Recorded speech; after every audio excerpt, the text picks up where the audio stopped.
शुभविवाह या मालिकेच्या आजच्या भागामध्ये आपण पाहणार आहोत.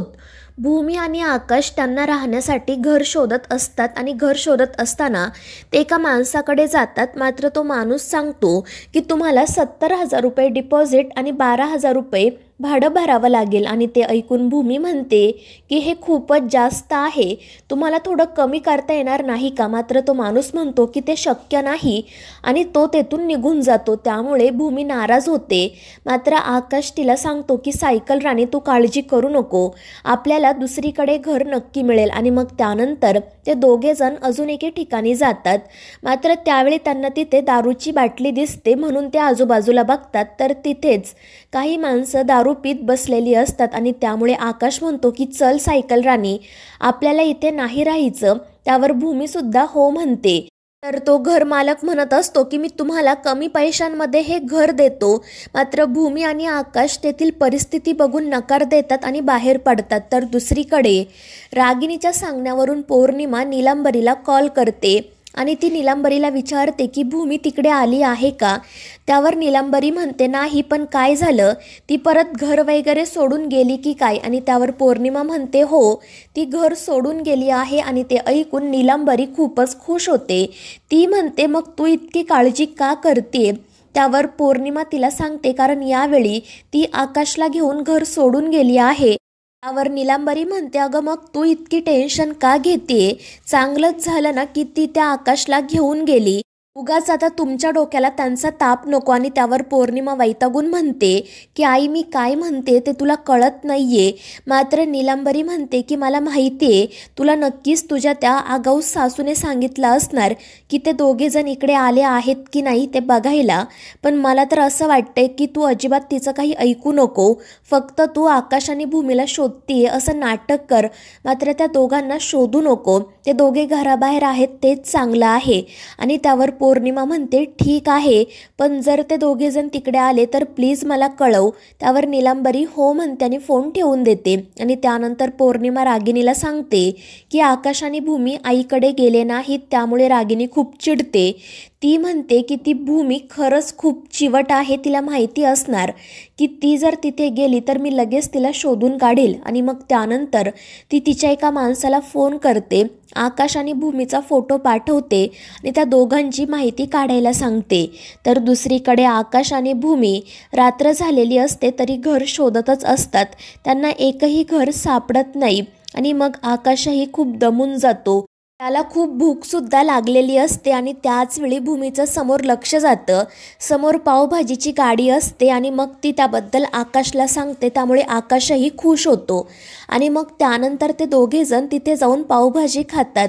आकाशला आनंदात बघून भूमीसुद्धा खुश होते आणि मग ते थोडा वेळ तिथेच गप्पा मारत बसतात. मात्र त्याच वेळी त्या गाडीची मालकीन म्हणजेच अक्का त्या ठिकाणी येते आणि ती मोठ्यानेच आवाज दे त्यांना विचारते की पोरांनो अजून किती वेळ तुम्ही तिथे बसणार आहात, झालं की नाही खाऊन?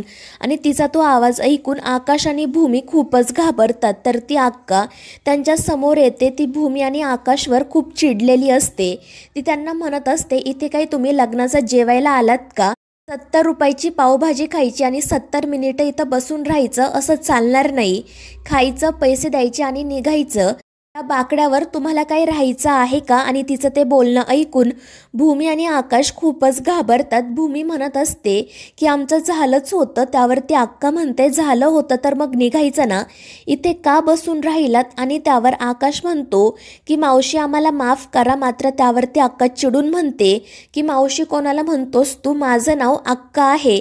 आणि मग ती आकाश भूमीला गाडीवरचं तिचं नावही दाखवते आणि म्हणते की मावशी म्हणायला मी काय तुमच्या आईची बहीण आहे का? चालले लगेच नातं जोडायला. आणि तिचं ते बोलणं ऐकून आकाश घाबरतो. तर भूमी आकाशला शांत राहायला सांगते आणि ती त्या अक्काला म्हणते की तुम्ही प्लीज त्याच्यावर चिडू नका, त्याला काही गोष्टी कळत नाही. मात्र ती अक्का भूमीचं काही ऐकूनच घेत नाही.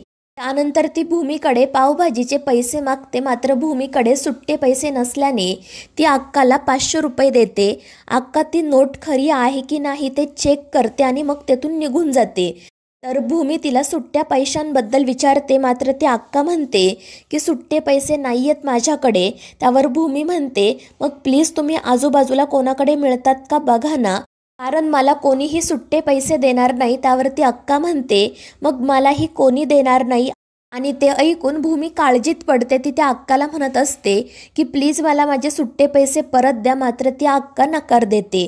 तर दुसरीकडे मनू एकटीच बाहेर बसलेली असते. तिला सतत भूमी घरातून निघताना जे काही बोललेली असते ते आठवत असतं. त्याचवेळी अथर्व तिथे येतो. तो मनूला विचारतो काय झालं, तुला ताईची आठवण येत आहे का?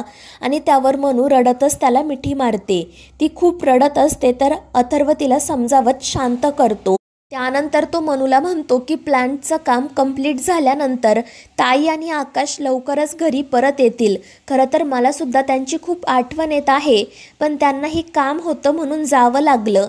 त्यावर मनू म्हणते पण अथर्व मला काहीतरी वेगळीच शंका येत आहे. त्यामुळे अथर्व विचारतो की नक्की काय झालंय.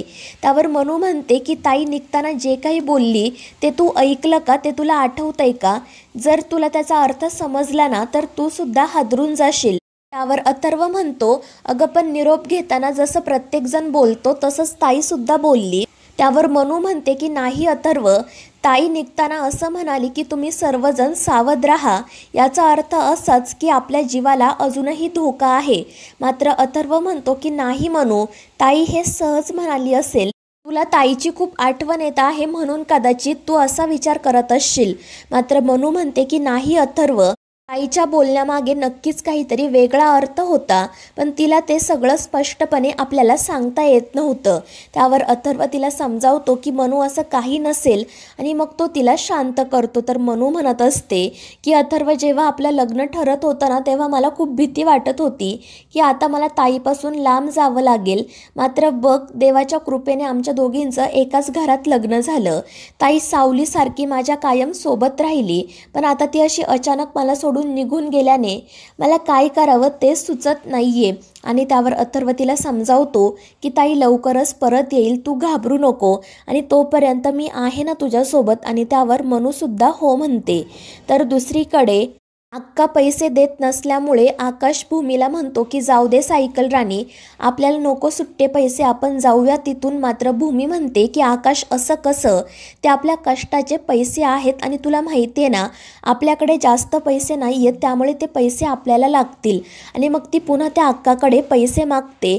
मात्र अक्का म्हणते की मी तुला पैसे देणार नाही आणि त्यामुळे त्या दोघींचा वाद सुरू होतो. अक्का तिला म्हणत असते की आत्ता माझ्याकडे सुट्टे पैसे नाही आहेत, त्यामुळे मी तुला देणार नाही, तू उद्या सकाळी ये मग बघूयात. मात्र भूमी म्हणते की मी पावभाजी आत्ता खाल्ली ना, मग माझे सुट्टे पैसेसुद्धा मला आत्ताच हवे आहेत. आणि त्या दोघींचा हा वाद वाढतच जातो.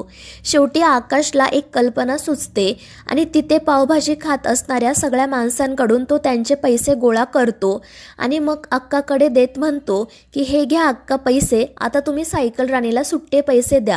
आणि ते ऐकून अक्का आणि भूमी त्याच्याकडे बघतच राहतात.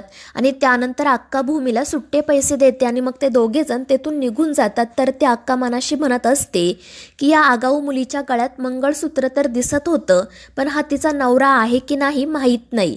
तर दुसरीकडे भूमी आणि आकाश अजूनही घर शोधतच असतात. मात्र त्यांना घर सापडत नाही. आकाश खूप दमून गेलेला असतो आणि त्यामुळे भूमीला वाईट वाटतं. तर मित्रांनो, या मालिकेच्या पुढील भागांमध्ये आपण पाहणार आहोत आकाश आणि भूमी घर शोधत असताना एके ठिकाणी जातात आणि ते घर नेमकं अक्काचं म्हणजे सावित्रीताईंचं असतं. मात्र भूमीला बघून ती म्हणते की आगाऊ मुलींसोबत बोलायला मला आवडत नाही, मी एक वेळ उपाशी राहिले तरी चालेल, पण माझं घर तुम्हाला भाड्याने देणार नाही. तर मित्रांनो, या मालिकेच्या पुढील भागांच्या अपडेटसाठी आपल्या चॅनेलला सबस्क्राईब करा.